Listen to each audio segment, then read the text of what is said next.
Quand on entre dans le musée, c'est comme on entre dans une maquette.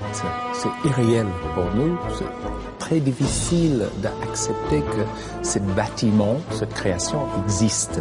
C'est un peu comme une cathédrale et on est transporté dans un autre univers. Dans la muséographie de ce musée Hergé, il y a des volumes, il y a des couleurs différentes. Est-ce que vous pouvez nous donner une explication ? Alors l'architecte a voulu donner un rythme à ce bâtiment, une certaine harmonie, et a voulu travailler des volumes très différents les uns des autres.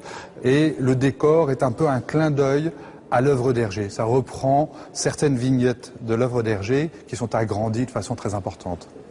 Donc on retrouve des thèmes de nature, des immeubles de Chicago, la mer, des tas de choses comme ça. Et la fusée. Et la fusée, tout voilà. à fait. Alors Laurent de Froberville, là on est au centre avec toutes ces lignes, c'est un peu aussi un hommage à la fameuse ligne claire d'Hergé.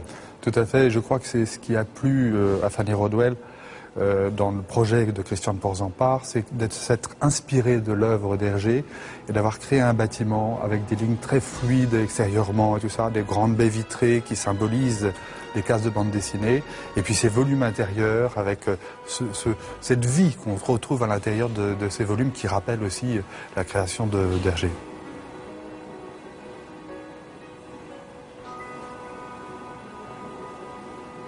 Le découpage de ce musée se passe de la façon suivante, c'est que le visiteur accède déjà au 3e niveau du musée et va parcourir 8 salles, chacune avec un thème différent.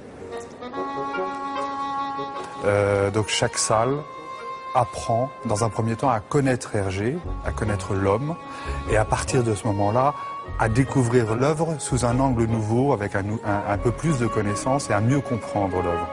Alors on ne voit pas simplement Tintin, qui est bien sûr l'œuvre majeure d'Hergé, mais on découvre des tas d'autres personnages et d'autres aventures qu'Hergé a créées. Il a en plus exercé d'autres métiers, hein. Il a été illustrateur, il a été publicitaire ou publiciste, il a créé des affiches, il a fait aussi des dessins humoristiques, il a fait beaucoup de choses, et effectivement on le connaît principalement par son œuvre majeure qui est Tintin.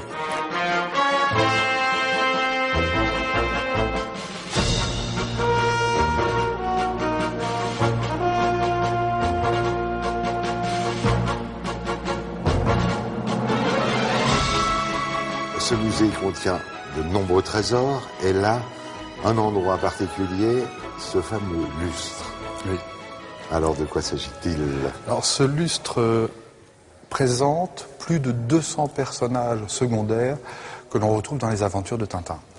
Et ce qui est assez extraordinaire, c'est la force de ce dessin. C'est-à-dire qu'avec simplement un trait très simple, Hergé arrive à créer des personnages très différents les uns des autres et des expressions aussi très différentes les unes des autres. C'est une des forces d'Hergé. Donc chaque personnage, plus de 200, est typé ensemble. Complètement. Il n'y en a pas un qui ressemble à un autre. Ils sont tous différents.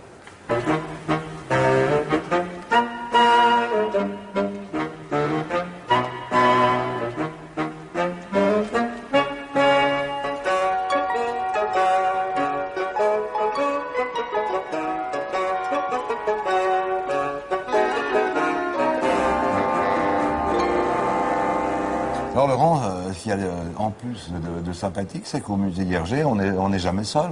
Non, jamais. Donc avec cette petite boîte magique. Tout à fait. Cet outil qui est un audio guide, ou plus exactement un PDA, ce qu'on appelle un PDA, est proposé à tous les visiteurs du musée, sans supplément de prix. Et c'est un outil d'accompagnement à la visite qui permet aux visiteurs qui le souhaitent de pouvoir cliquer sur certaines œuvres et avoir des renseignements, avoir aussi des jeux. Il y a beaucoup d'interactivité dans ce PDA, et c'est vraiment un outil complémentaire qui plaît beaucoup. Pour chacune de ces injures, choisis l'image qui correspond à la bonne injure. Comme dit le capitaine Haddock. Bachibouzouk. Oui, bien joué. Moule à gaufre. Oui. Alors Laurent, pourquoi n'a-t-on pas le droit d'emmener nos caméras dans les salles du musée Hergé ? Écoutez, je crois que nous pensons qu'il n'est pas bon de tout montrer dans un musée, et particulièrement dans celui-ci.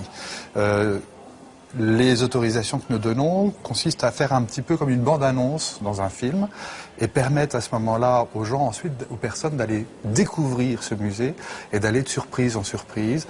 Et je crois que c'est bien mieux que de tout montrer dès le départ. Alors donc ça justifie le métier de Tintin et le mien, puisque le métier de journaliste c'est de raconter et de transmettre. Alors on rentre et je vous raconterai tout.